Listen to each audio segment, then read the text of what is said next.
En un momento de profunda crisis religiosa y social, cuando las mentes se han apartado de Dios y las costumbres se han corrompido, el profeta anuncia a un mensajero de Dios semejante al profeta Elías, que vendrá a reconciliar a los padres con los hijos.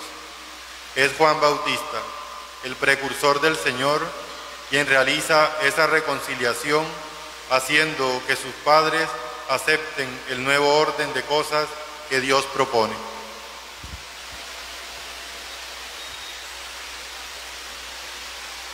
Lectura de la profecía de Malaquías. Así dice el Señor: mirad, yo envío a mi mensajero para que prepare el camino ante mí. De pronto entrará en el santuario el Señor a quien vosotros buscáis, el mensajero de la alianza que vosotros deseáis. Miradlo, entrad, dice el Señor de los ejércitos. ¿Quién podrá resistir el día de su venida? ¿Quién quedará en pie cuando aparezca? Será un fuego de fundidor, una lejía de levandero. Se sentará como un fundidor que refina la plata. Como a plata y a oro refinará a sus hijos de Leví. Y presentarán al Señor la ofrenda como es debido. Entonces agradará al Señor la ofrenda de Judá y de Jerusalén, como en los días pasados, como en los años antiguos. Mirad, os enviaré al profeta Elías antes de que llegue el día del Señor, grande y terrible. Convertirá el corazón de los padres hacia los hijos y el corazón de los hijos hacia los padres, para que no tenga que venir yo a destruir la tierra. Palabra de Dios. Levantaos, alzad la cabeza, se acerca vuestra liberación.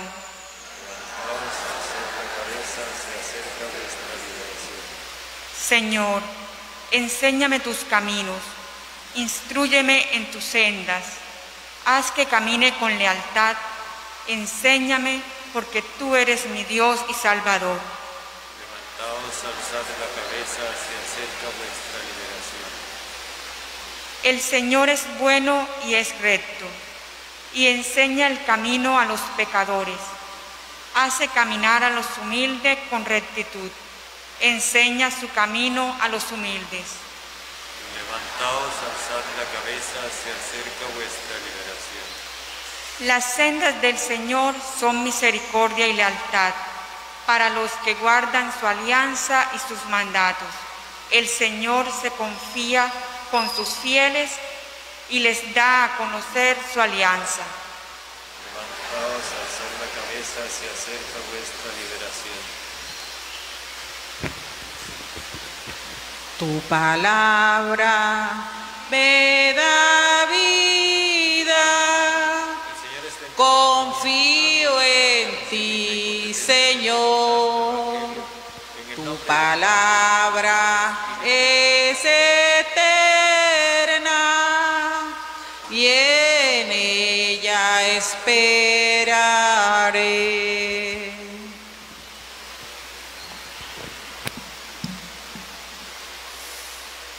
El Señor esté con ustedes. Y con tu espíritu. Lectura del Santo Evangelio según San Lucas. Gloria a ti, Señor. A Isabel se le cumplió el tiempo del parto y dio a luz un hijo. Se enteraron sus vecinos y parientes de que el Señor le había hecho una gran misericordia y la felicitaban.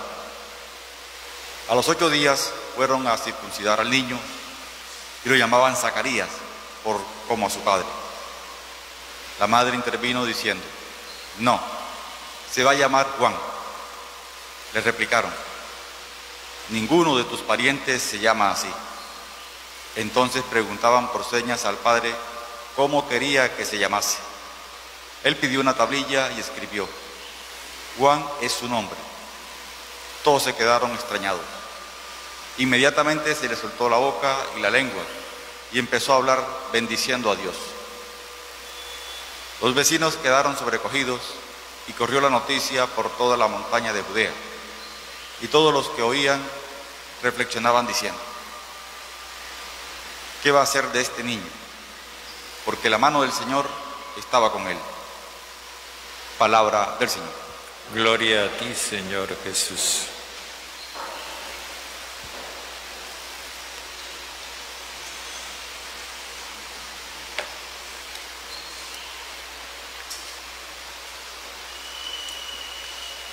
Una de las grandes insistencias de este tiempo de Adviento es la preparación del camino del Señor. Se trata de que el Señor viene, no hay que salir a buscarlo, Él viene. Pero nosotros necesitamos estar preparados para cuando Él venga. Y esa preparación no consiste ni en el vestido ni en el ambiente, sino en la actitud. Hoy nos encontramos con esta profecía de Malaquías que utiliza unas imágenes muy sugestivas para preparar el camino del Señor. Primero utiliza la imagen del fuego. Dice que es como un fuego de fundidor, como una lejía de lavandero.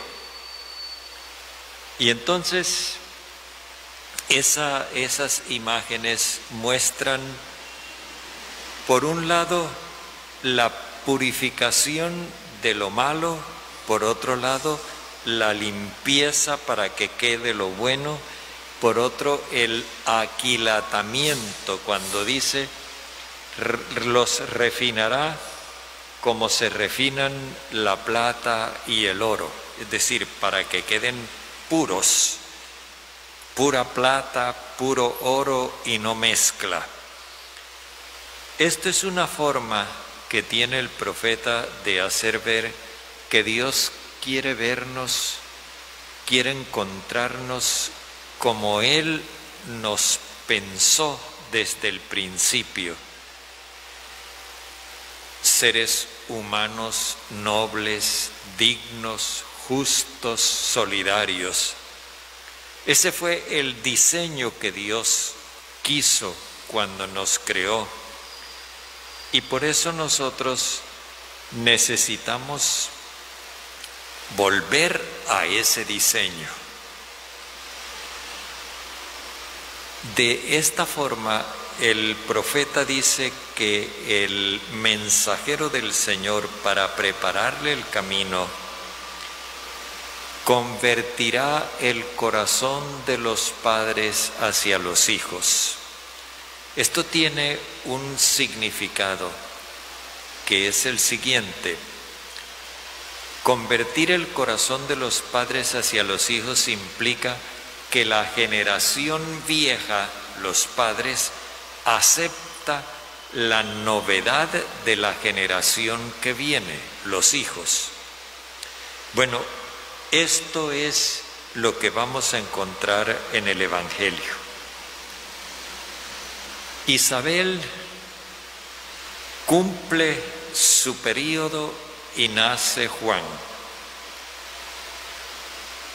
El ángel había dicho que cuando naciera el niño iba a haber una gran alegría en el pueblo. Y efectivamente los vecinos y parientes se enteraron y felicitaban a Isabel. Cuando fueron a circuncidar al niño es cuando comienzan las sorpresas de Dios. Tanto el padre como la madre tenían la atribución de darle nombre al niño.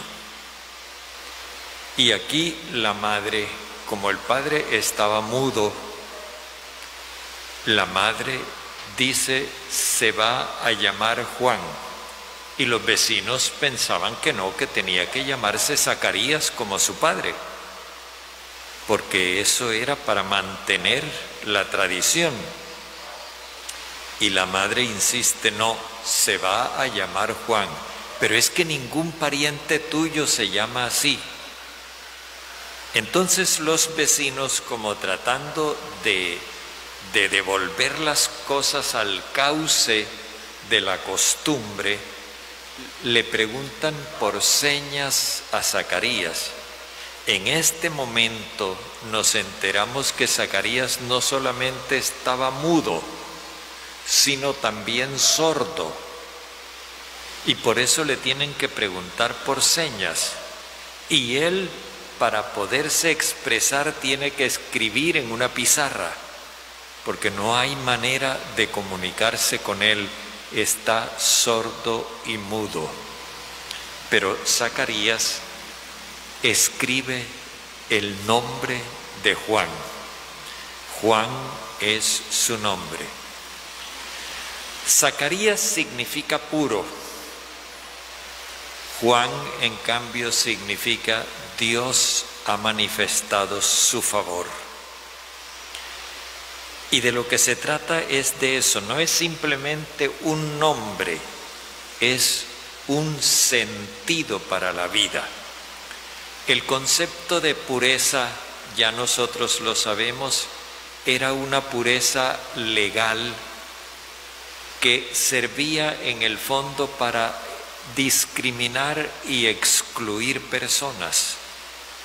En cambio, el concepto de favor de Dios demostrado implica el amor de Dios que abraza a todos.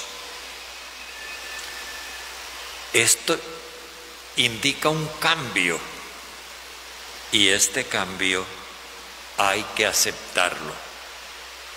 Todos se quedaron extrañados, pero la aceptación de este cambio implicó la liberación de Zacarías.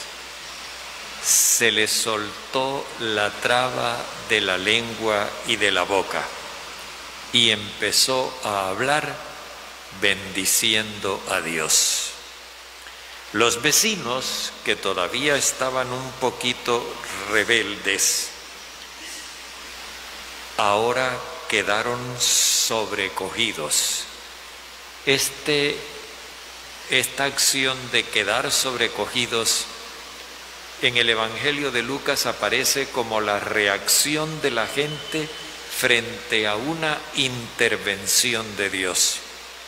O sea, ellos se dan cuenta de que en la elección del nombre de Juan ha intervenido Dios y con eso quiere mandar un mensaje. Recordemos que cuando el ángel habló con Zacarías, le dijo, lo vas a llamar Juan. Pero como Zacarías quedó mudo y sordo, entonces la que tuvo que expresarse fue Isabel. ¿Cómo lo supo Isabel? Eso es lo que los vecinos se preguntan. ¿Cómo se pusieron de acuerdo si él está sordomudo? Y el asunto no se había discutido. Aquí ha intervenido Dios.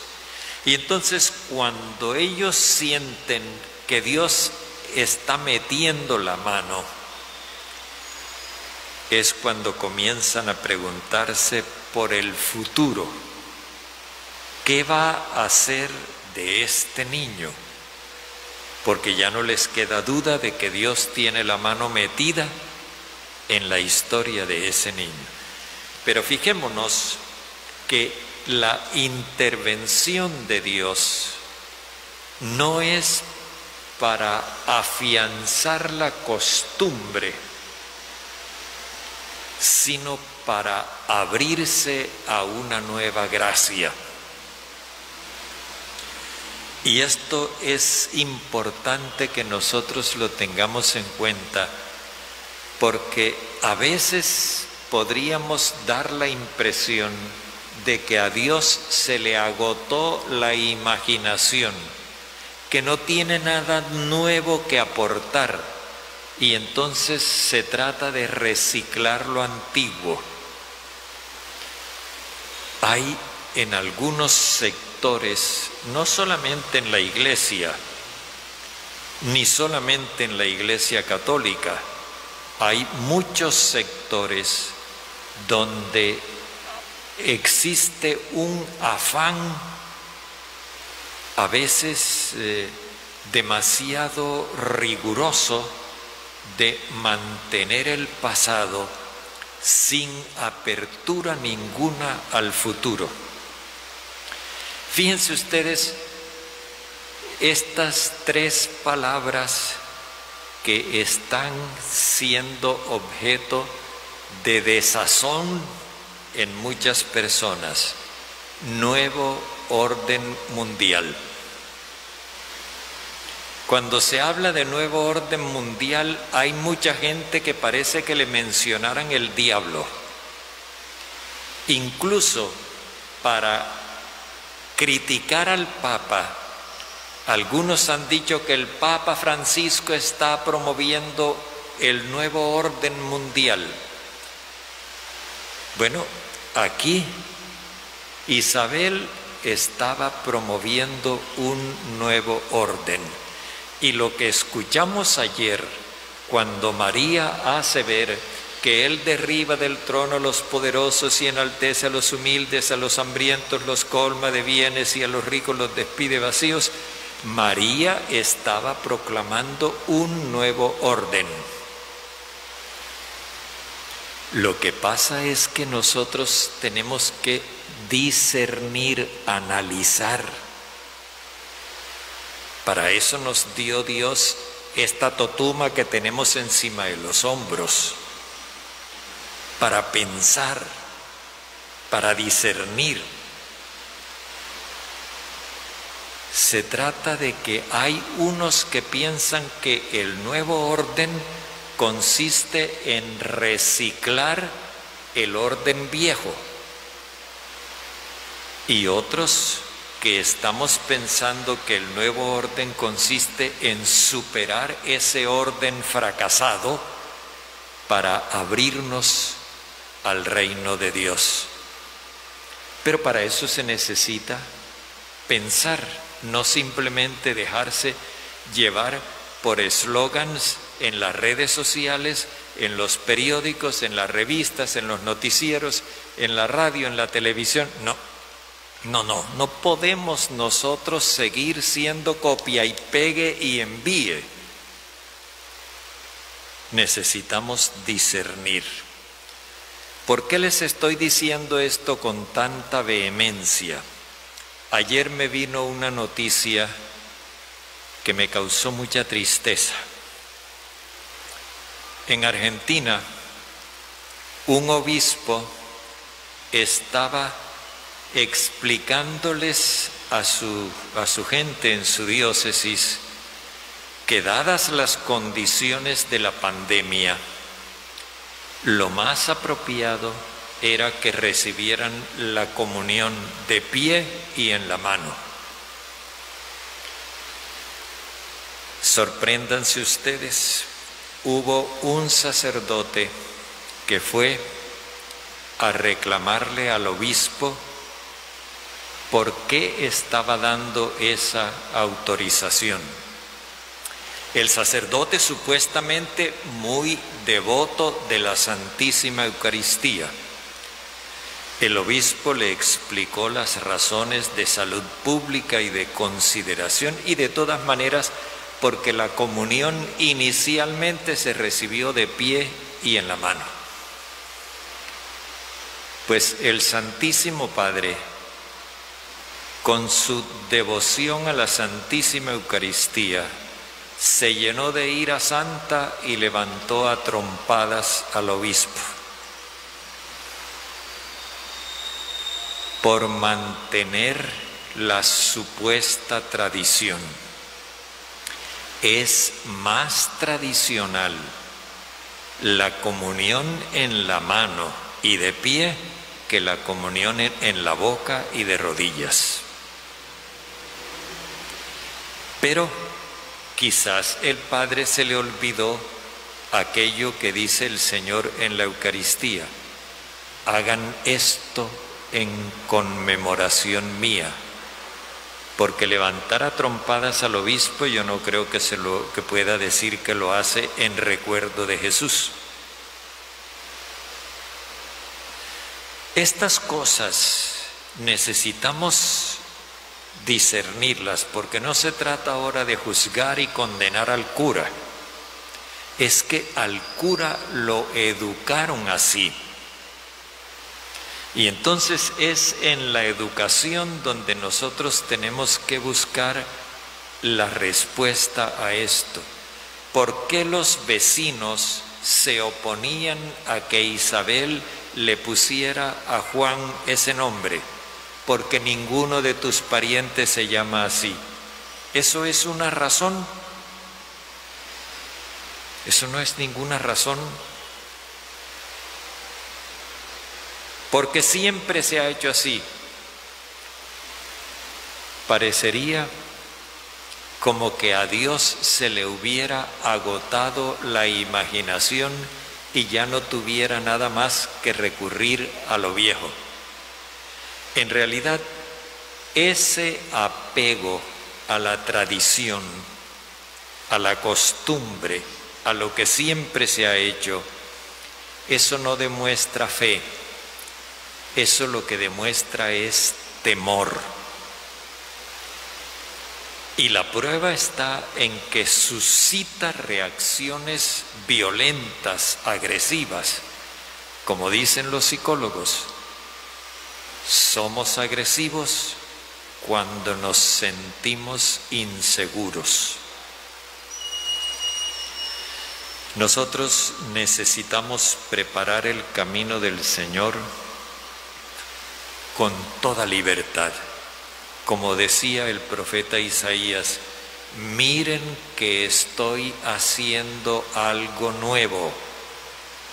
Y como dice Jesús en el libro del Apocalipsis, miren que lo hago todo nuevo. De hecho, esta Eucaristía que vamos a celebrar ahora no es la de ayer, es la de hoy. Y cada día el amor de Dios se renueva.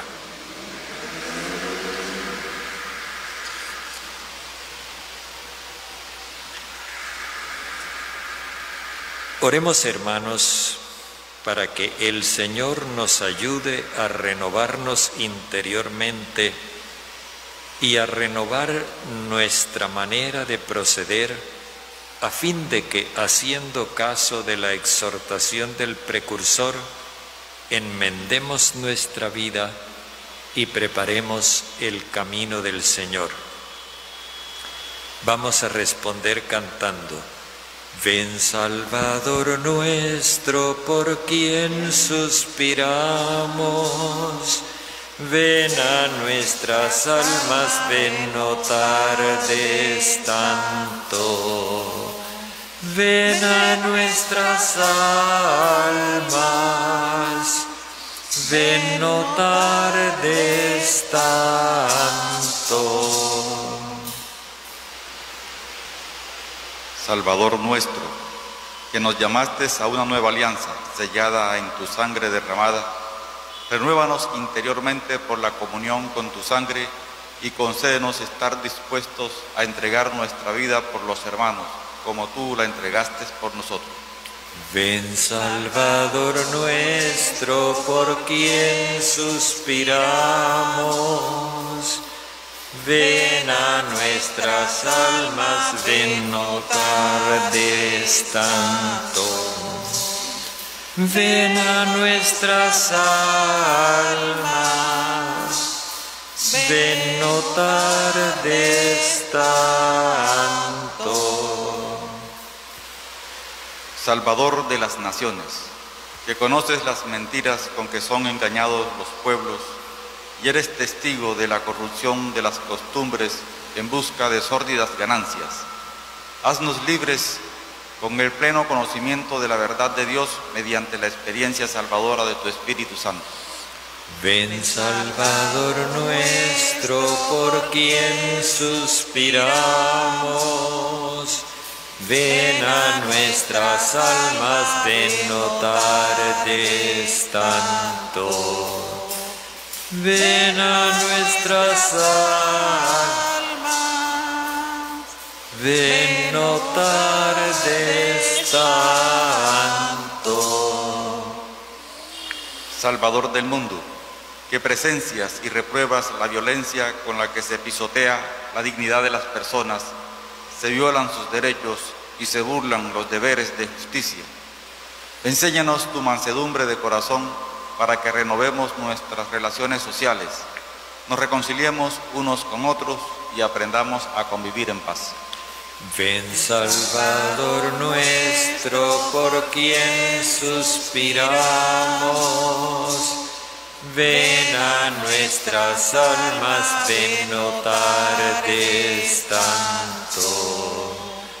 Ven a nuestras almas, ven, no tardes tanto. Salvador de los hombres, que quieres mostrarnos el camino que conduce hacia el Padre Celestial, ayúdanos a permanecer abiertos a tu mensaje y a no cerrar los oídos a la exhortación a la enmienda que nos hacen tus profetas, aunque su llamado no coincida con nuestras preferencias. Ven, Salvador nuestro, por quien suspiramos. Ven a nuestras almas, ven, no tardes tanto. Ven a nuestras almas, ven, no tardes tanto. Salvador presentado ante todos los pueblos como luz, que nos das la luz de la vida para que no caminemos en tinieblas ni en sombra de muertes. Concédenos que cada vez que recibamos la Eucaristía y te digamos amén, nos comprometamos contigo a renovar incesantemente nuestra vida y nuestra sociedad. Ven, Salvador nuestro, por quien suspiramos. Ven a nuestras almas, ven, no tardes tanto. Ven a nuestras almas, ven, no tardes tanto. Hagamos nuestras peticiones particulares.